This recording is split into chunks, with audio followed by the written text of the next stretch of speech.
수민이가 떠난 지 벌써 한 달이 됐습니다. 그 아이는 참 착했어요.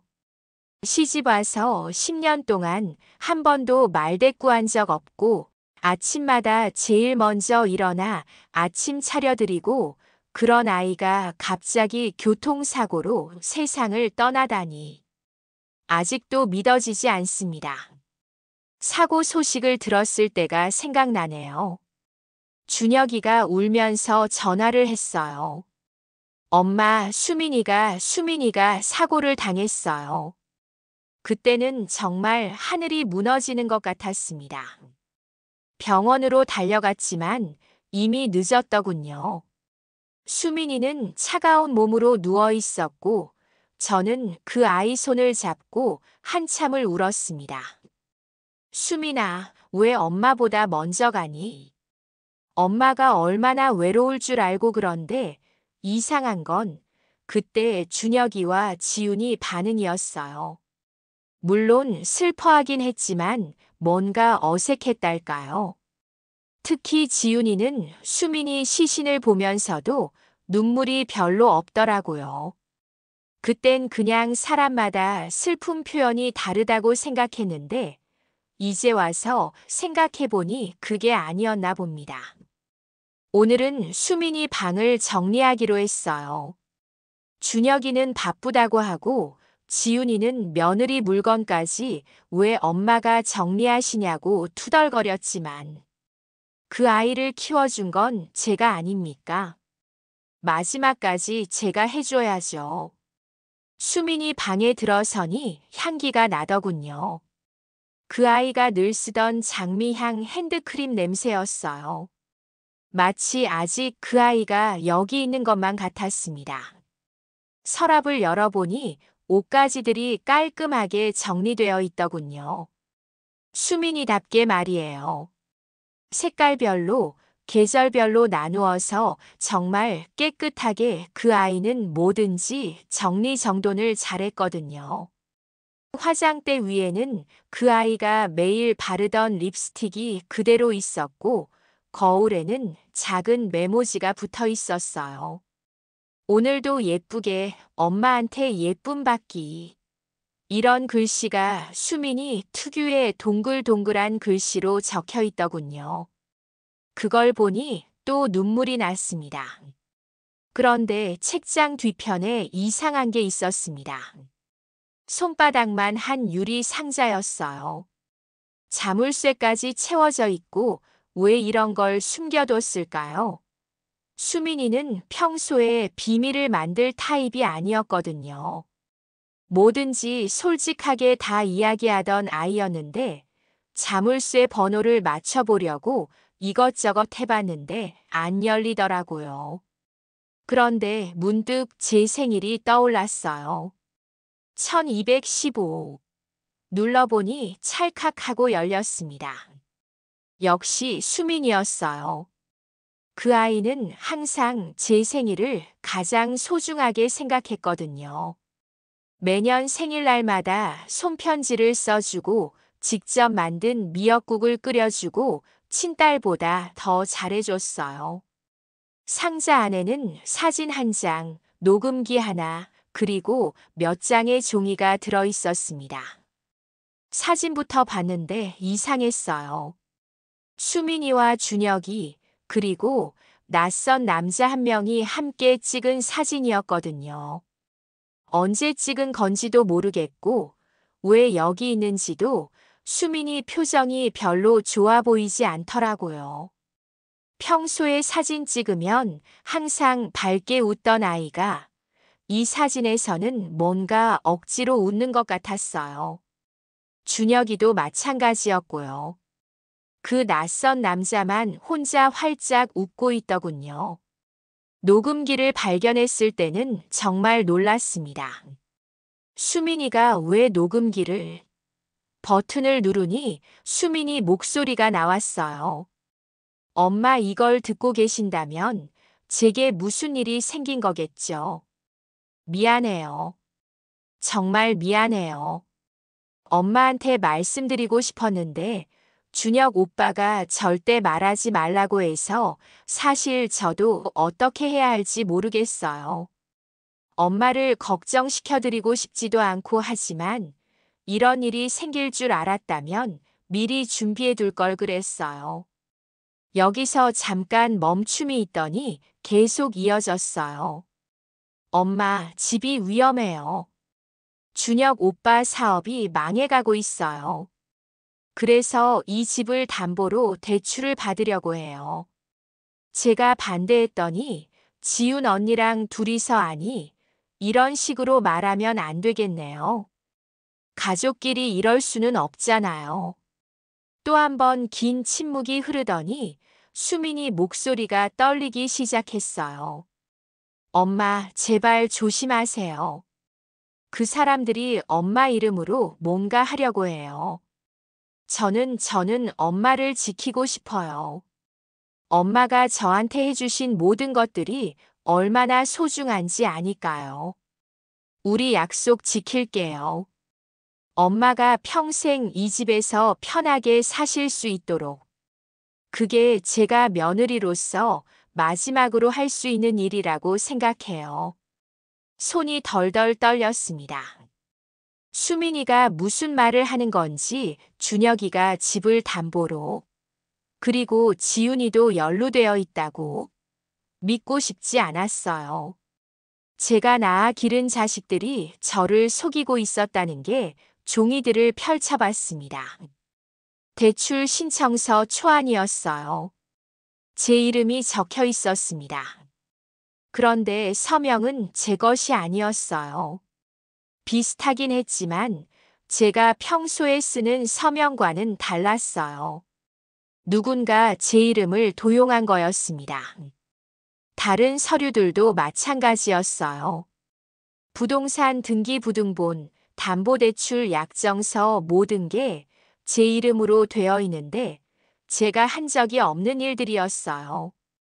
그 중에 특히 충격적인 건 보험 수익자 변경 신청서였습니다. 수민이 보험금 수익자가 저에서 준혁이로 바뀌어 있더라고요. 언제 이런 걸 했을까요? 수민이는 분명히 저를 수익자로 해두겠다고 했었는데. 엄마, 만약에 저한테 무슨 일이 생기면 엄마가 어려우실까 봐요. 그래서 보험을 들었어요. 이렇게 말하면서 활짝 웃던 수민이 얼굴이 떠올랐어요. 그런데 그게 다 거짓말이었단 말인가요? 이럴 수가 제 친자식들이 저를 속이고 있었던 건가요? 아니, 더 심각한 건 수민이도 이 일에 연루되어 있었던 건가요? 아니면 수민이는 반대했다고 했으니. 그럼 준혁이와 지훈이가 수민이를 억지로. 머리가 복잡해졌어요. 뭐가 진실인지 알 수가 없었어요. 그날 저녁 준혁이가 집에 왔습니다. 평소와 다름없이 밝게 인사했어요. 엄마, 오늘 하루 어떠셨어요? 수민이 방 정리는 다 하셨고요. 준혁아, 엄마한테 물어볼 게 있어. 네, 뭔데요? 제가 심각한 표정을 지으니까 준혁이도 긴장하는 것 같더라고요. 수민이 방에서 이상한 상자를 발견했는데 순간 준혁이 얼굴이 확 굳어지더군요. 눈빛이 변했어요. 평소에 보던 그 온화한 눈빛이 아니라 뭔가 경계하는 듯한 무슨 상자요. 유리로 된 작은 상자였어. 자물쇠로 잠겨 있었는데 내 생일로 열어봤더니 엄마 그런 거 신경 쓰지 마세요. 수민이가 개인적으로 간직하던 물건일 거예요. 녹음기가 들어있었어. 수민이 목소리로 뭔가 녹음해둔 게 있었단다. 준혁이 얼굴이 새하얗게 변했어요. 그게 뭐가 중요해요? 죽은 사람 물건 뒤지지 마세요. 이상했습니다. 평소에 수민이 이야기만 나와도 눈물부터 흘리던 준혁이가 오늘은 왜 이렇게 차갑게 말하는 걸까요? 심지어 죽은 사람 물건이라니. 수민이는 그냥 죽은 사람이 아니라 준혁이 아내였잖아요. 준혁아, 너 혹시 집을 담보로 대출받으려고 한 거 맞니? 그게 무슨 소리예요? 수민이가 녹음해서 그렇게 말했어. 내가 이 집을 담보로 잡으려고 한다고. 그리고 서류들도 있었어. 내 이름으로 된 대출 신청서 말이야. 준혁이가 갑자기 화를 내더군요. 평소에 한 번도 저에게 소리 지른 적 없던 아이가 엄마, 죽은 사람 말 믿고 살아있는 자식 의심하시는 거예요. 수민이가 마지막에 좀 이상했잖아요. 스트레스 받아서 헛소리 한 거 아니에요. 스트레스? 무슨 스트레스? 사업이 어려워서 집안 분위기가 안 좋으니까 수민이도 예민해졌었어요. 없는 소리 지어내서 녹음까지 하고 준혁이 말이 점점 이상해졌어요. 마치 변명을 늘어놓는 것 같았어요. 그 순간 지훈이가 들어왔습니다. 엄마, 무슨 일이에요? 왜 이렇게 분위기가 험악해요? 지훈이도 뭔가 눈치를 채는 듯한 표정이었어요. 지훈아, 너도 들어봐. 수민이가 녹음을 남겼는데 너랑 준혁이가 집을 담보로 잡으려고 했다는 이야기가 나와. 지훈이 얼굴도 변하더군요. 순간 당황한 듯한 표정을 지었다가 금세 태어난 척했어요. 엄마, 그건 수민 언니가 오해한 거예요. 저희가 그런 일을 왜 해요? 엄마는 저희 친어머니인데. 그럼 이 서류는 뭐니? 여기 내 이름이 적혀 있는데 내가 서명한 적 없어. 형제가 서로 눈빛을 주고받더군요. 그 순간 알았어요. 이 아이들이 정말로 저를 속이고 있었구나. 엄마, 그런 건 신경 쓰지 마세요. 그냥 폐기하면 되잖아요. 지훈이가 성급하게 말했어요. 폐기? 내 이름을 도용해서 만든 서류를 그냥 폐기하면 된다고? 엄마가 너무 예민하게 생각하시는 거 아니에요? 수민 언니도 없는데 죽은 사람 말 믿고 우리를 의심하시면 지훈아. 저도 모르게 소리를 질렀어요. 수민이는 10년 동안 이 집 며느리였어. 너보다 훨씬 이 집을 아끼고 사랑했단다. 그 아이가 거짓말할 이유가 뭐가 있겠니? 엄마, 저희가 정말 나쁜 일을 했다고 생각하세요? 준혁이가 애절하게 말했지만 제 마음은 이미 정해졌습니다. 아이들의 반응을 보니 수민이 말이 맞는 것 같았어요. 내일 경찰서에 가볼 거야. 엄마, 그러지 마세요. 가족끼리 이런 일로 가족. 저는 쓴웃음을 지었어요. 가족이라면 가족을 속이면 안 되는 거 아니냐? 특히 늙은 부모를 그날 밤은 잠을 한숨도 못 잤어요. 수민이 녹음을 계속 들어봤어요. 들을 때마다 새로운 부분이 들렸거든요. 엄마, 저는 정말 엄마를 사랑해요. 시집 와서 처음으로 진짜 어머니를 만난 것 같았어요. 친정 엄마는 아니, 이런 이야기는 하면 안 되겠네요. 어쨌든 엄마는 제게 세상에서 가장 소중한 분이에요. 그래서 이 일을 그냥 넘어갈 수는 없어요. 준혁이 오빠가 아무리 남편이라고 해도, 지훈 언니가 아무리 시누이라고 해도 엄마를 해치려는 사람들은 용서할 수 없어요. 수민이 목소리가 점점 단호해지더군요. 엄마, 혹시 제게 무슨 일이 생기면, 정말 무슨 일이 생기면 이 녹음을 들어주세요. 그리고 증거들을 모아뒀으니까 꼭 확인해 보세요. 저는 엄마를 지키고 싶어요. 그게 제가 이 집에 시집 와서 할 수 있는 마지막 일이라고 생각해요. 녹음이 끝날 때쯤 수민이가 흐느끼는 소리가 들렸어요. 그 소리를 듣고 있으니 가슴이 찢어지는 것 같았습니다. 다음 날 아침 일찍 경찰서에 갔어요. 이 형사라는 분이 저를 맡아주셨어요. 젊어 보이지만 차근차근 제 이야기를 들어주더군요. 어머님, 일단 녹음 내용과 서류들을 확인해 보겠습니다. 혹시 다른 증거는 없으신가요? 사진도 있어요. 수민이와 제 아들, 그리고 낯선 남자가 함께 찍은 사진이요. 그 남자분이 누군지 아세요? 아니요. 처음 보는 사람이에요.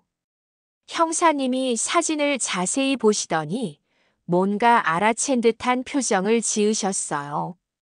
어머님, 이분 혹시 김태호라는 사람인 것 같은데요. 부동산 중개업을 하는 그런 사람을 왜 제 아들이 한번 조사해 보겠습니다. 며칠 후 형사님에게서 연락이 왔습니다. 어머님, 심각한 문제가 발견됐습니다. 저희가 조사한 결과 따님과 아드님이 공모해서 어머님 명의로 대출을 받으려고 시도한 증거가 나왔습니다. 공모요? 네.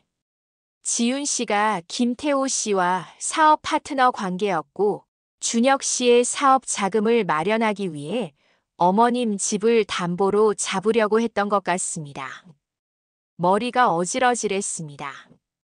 제 친자식들이 저를 속였을 뿐만 아니라 수민이까지 형사님, 그럼 수민이 사고는 그것도 조사 중입니다만 수민 씨가 이 계획을 강하게 반대했다는 정황들이 나오고 있어요. 더 충격적인 사실들이 밝혀졌어요. 지윤이는 김태호와 함께 부동산 투자 사업을 계획하고 있었고 그 자금이 필요했던 거였어요. 준혁이 사업은 이미 2달 전에 망했고 빚만 잔뜩 남은 상태였던 거죠. 그래서 형제가 합심해서 제 집을 담보로 잡으려고 했던 건데 수민이가 강하게 반대했던 거예요. 형사님, 그럼 수민이가 왜 어머님, 수민 씨 휴대폰을 분석해 본 결과 흥미로운 내용들이 나왔습니다. 준혁 씨와 지윤 씨가 수민 씨를 계속 협박했던 흔적들이 있어요. 협박이라니 그게 무슨 말인지 이해할 수가 없었어요. 어떤 협박을요? 준혁 씨가 수민 씨에게 만약 이 일을 반대하면 이혼하겠다. 그리고 어머니한테도 수민이가 바람을 피웠다고 말하겠다. 이런 식으로 협박했던 것 같습니다. 바람. 수민이가 바람을. 물론 거짓말입니다. 하지만 수민 씨가 그걸 믿을 수밖에 없었던 거죠. 어머니와의 관계를 해치고 싶지 않았으니까요. 그제야 이해가 됐어요. 수민이가 왜 그렇게 괴로워했는지, 왜 혼자서 모든 걸 감당하려고 했는지. 그 아이는 저와의 관계를 지키기 위해서 모든 걸 참고 있었던 거였어요.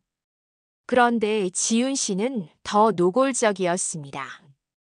언니가 계속 반대하면 다른 방법을 써야겠다. 이런 문자도 보냈고요.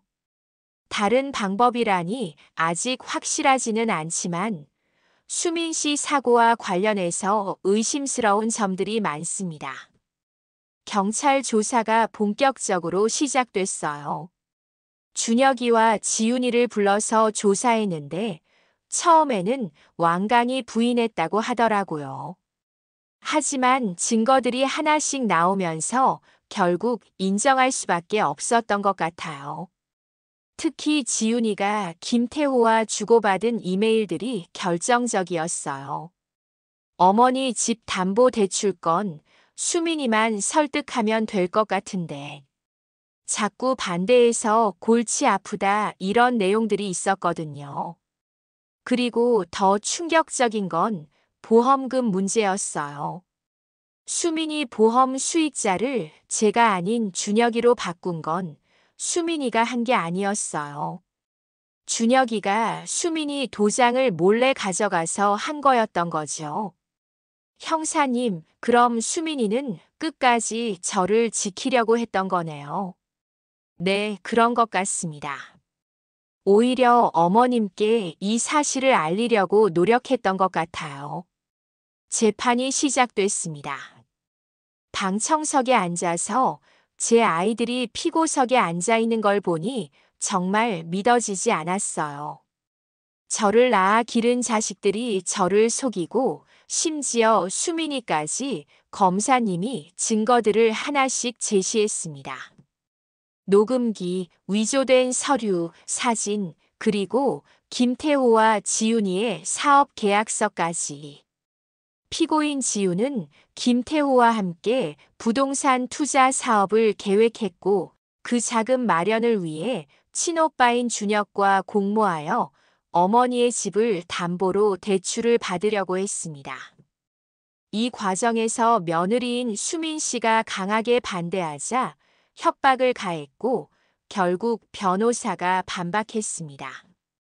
증거가 부족합니다. 단순한 가족 간의 오해일 수도 있습니다. 하지만 검사님은 더 결정적인 증거를 제시했어요. 수민 씨의 휴대폰에서 복원한 문자 메시지입니다. 엄마한테 절대 말하면 안 돼.